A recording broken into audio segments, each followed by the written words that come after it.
Assalamualaikum warahmatullahi wabarakatuh. Perkenalkan, nama saya Decintia Salsabila Sewati dengan NIM 2410115.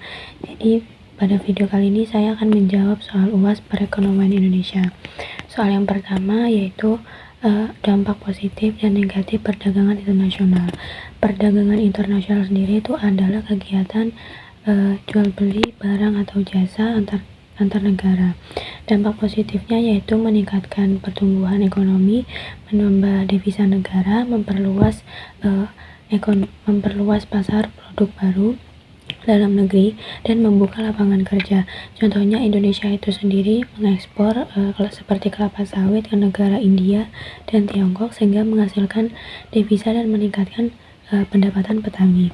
Sedangkan dampak negatifnya itu adalah produk lokal harus bersaing dengan barang impor yang seringkali murah, sehingga UMKM bisa mengalami penurunan penjualan.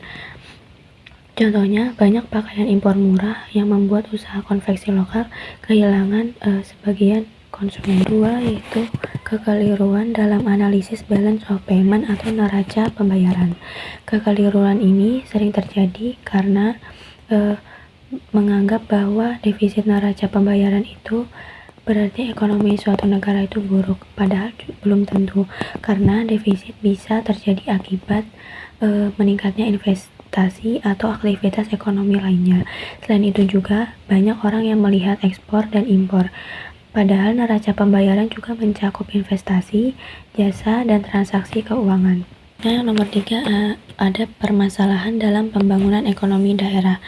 Permasalahan pembangunan ekonomi daerah meliputi infrastruktur yang belum merata, penggunaan pengangguran, kualitas SDM yang masih rendah, dan kesejahteraan antara desa atau kota. Akibatnya, perkembangan ekonomi setiap daerah itu berbeda. Contohnya seperti ada di Kabupaten Blora.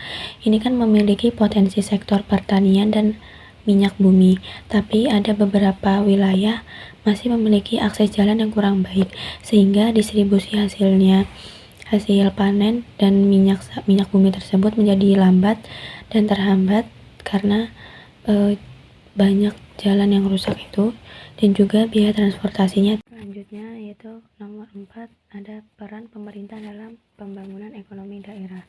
Jadi pemerintah itu berperan menyediakan infrastruktur seperti jalan, jembatan, dan pasar agar kegiatan ekonomi berjalan lancar.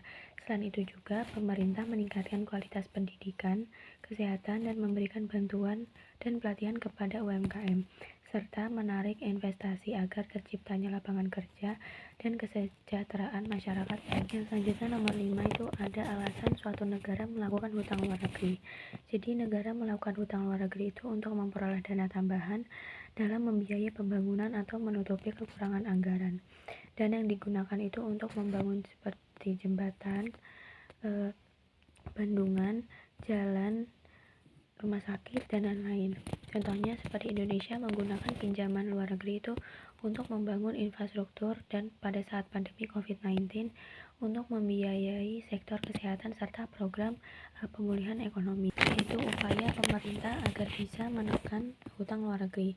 Jadi pemerintah itu dapat mengurangi hutang luar negeri dengan meningkatkan penerimaan pajak, mengelola anggaran secara efisien, meningkatkan ekspor, mengurangi impor yang tidak diperlukan, serta mendorong investasi dan perkembangan industri dalam negeri. Dengan cara tersebut, kebutuhan dana pembangunan tidak hanya bergantung pada utang, sehingga kondisi keuangan negara menjadi lebih stabil. Sekian jawaban dari saya, kurang lebihnya mohon maaf. Wassalamualaikum warahmatullahi wabarakatuh.